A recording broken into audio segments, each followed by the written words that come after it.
देश में पहली बार एक आतंकवादी हमले में आतंकी संगठन आईएसआईएस का हाथ सीधे तौर पर सामने आया। पहली बार लखनऊ में आईएसआईएस के एक आतंकी को 11 घंटे के एनकाउंटर के बाद मार गिराया गया, लेकिन एनकाउंटर के फौरन बाद ही यूपी पुलिस बयानों के जाल में उलझ गई। पहले यूपी एटीएस ने कहा कि मारा गया आतंकी आईएसआईएस का मेंबर था और इसके बाद यूपी पुलिस के एडीजी ने कहा कि आतंकी आईएसआईएस का मेंबर नहीं था। आखिर एनकाउंटर के 24 घंटे के भीतर ही यूपी पुलिस अपने बयान से क्यों पलट गई, क्या है इसकी वजह, इस पर पूरी खबर आपको दिखाएंगे, लेकिन उससे पहले आपको खबर की विश्वसनीयता के बारे में बता देते हैं। पहली विश्वसनीयता है कि खबर की जगह पर रिपोर्टर की मौजूदगी। इस खबर पर जी न्यूज के रिपोर्टर मौजूद हैं। दूसरी विश्वसनीयता का मापदंड यह है कि खबर सत्यापित है या नहीं, तो हम आपको बता दें कि यह खबर सत्यापित है यानी कि सही है। तीसरा पैमाना है गवाह या एक्सपर्ट की राय, तो इस खबर में गवाह का बयान है। और चौथा पैमाना है खबर की तकनीकी विश्वसनीयता का। इस खबर में दिखाए गए वीडियो पर भरोसा किया जा सकता है क्योंकि यह वीडियो जी मीडिया ने शूट किया है, इसलिए आप इस पर यकीन कर सकते हैं। अब आपको पूरी रिपोर्ट दिखाते हैं।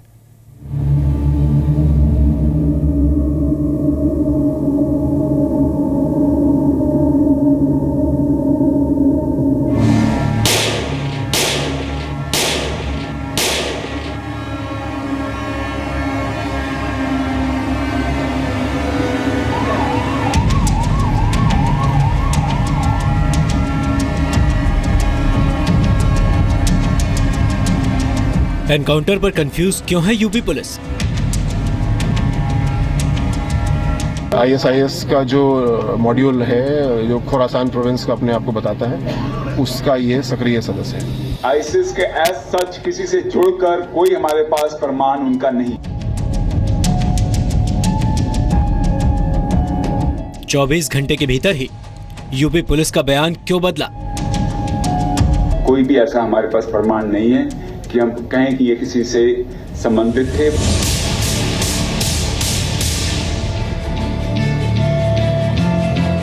एनकाउंटर सैफुल्लाह का, कटघरे में यूपी पुलिस।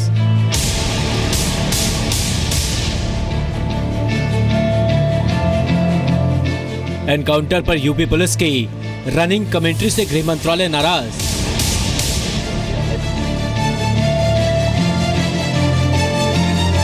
ग्यारह घंटे की लंबी मुठभेड़ के बाद आतंकी सैफुल्लाह को मार गिराया गया, लेकिन एनकाउंटर के इतने घंटे बीतने के बाद भी यूपी पुलिस ये तय नहीं कर पाई कि सैफुल्लाह आखिर आईएसआईएस का आतंकी है या आईएसआईएस से प्रभावित होकर हथियार उठाए हैं। 7 मार्च को जब सैफुल्लाह को एटीएस के कमांडोज ने चारों तरफ से घेरा हुआ था, उस वक्त यूपी पुलिस प्रेस रिलीज जारी कर रहा था कि कानपुर से गिरफ्तार संदिग्ध आईएसआईएस के खुरासान मॉड्यूल के हैं। यूपी पुलिस का यह भी दावा था कि लखनऊ का आतंकी सैफुल्लाह आईएसआईएस का खुरासान मॉड्यूल का सदस्य था, लेकिन एनकाउंटर खत्म होने के बाद यूपी पुलिस ने कुछ अलग ही बयान दिया, जो यूपी पुलिस के काम करने के तरीके पर ही सवाल खड़े करता है। क्या खुरासान नेटवर्क जो लखनऊ कानपुर वाला आईएस का है, उससे इसके तार सैफुल्लाह के जुड़े हुए, ऐसी बात है? हाँ जी, ये आईएसआईएस का जो मॉड्यूल है, जो खोरासान प्रोविंस का अपने आप को बताता है, उसका ये सक्रिय सदस्य है। आज के युग में आईएसआईएस से कई लोग सेल्फ रेडिकलाइज हो जाते हैं। कोई भी ऐसा हमारे पास प्रमाण नहीं है कि हम कहें कि ये किसी से संबंधित थे, परंतु आज के टाइम में वेबसाइट्स के दौरान के माध्यम से, सोशल मीडिया के माध्यम से ये लोग अपने आप को लगातार, कुछ लोग, कोई भी यूथ हो सकता है इसमें, ये लगातार उस मटेरियल को, लिटरेचर को पढ़ते हैं और पढ़ने के बाद उसी मेन स्ट्रीम में, उसी धारा में बहने लगते हैं और उसके प्रभाव में आ जाते हैं। यूपी पुलिस के 2 बड़े अधिकारी देश की सुरक्षा जैसे संवेदनशील मामले पर ही अलग अलग बयान दे रहे हैं। एक आतंकी के एनकाउंटर पर यूपी पुलिस को इतना कंफ्यूजन क्यों है? आखिर प्रेस रिलीज जारी करने के 24 घंटे के भीतर ही यूपी पुलिस का बयान कैसे बदल गया? 7 मार्च को जिसे यूपी पुलिस ने आईएसआईएस के खुरासान मॉड्यूल का आतंकी बताया, उसे अगले ही दिन आईएसआईएस से प्रेरित बता दिया। क्या किसी राजनीतिक दबाव में तो पुलिस ने बयान नहीं बदला? ये सवाल ऐसे हैं जिसका जवाब देने में यूपी पुलिस खुद ही उलझ गई है।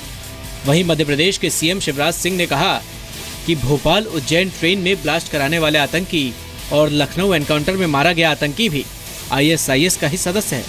आईएसआईएस से जुड़े आतंकियों ने एक बड़ी आतंकी घटना को अंजाम देने के लिए उज्जैन पैसेंजर में पाइप बम रखा था। गृह मंत्रालय भी यूपी पुलिस के एक्शन से नाराज है।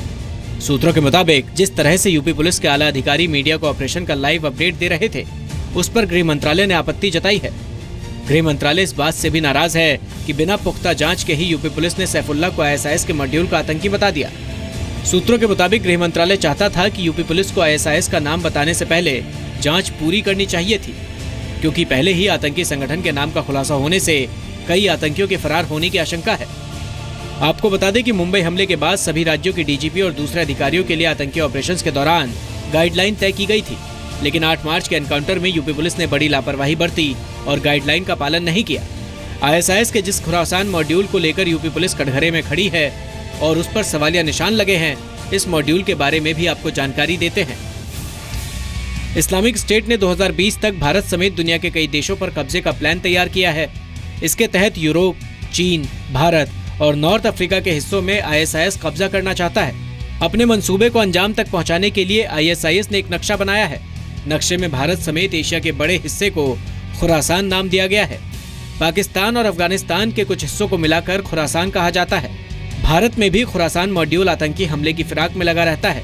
इस मॉड्यूल में अलकायदा और तालिबान के आतंकी शामिल हैं। इस वक्त आईएसआईएस के खुरासान मॉड्यूल का सरगना कौन है, इसकी ज्यादा जानकारी नहीं है।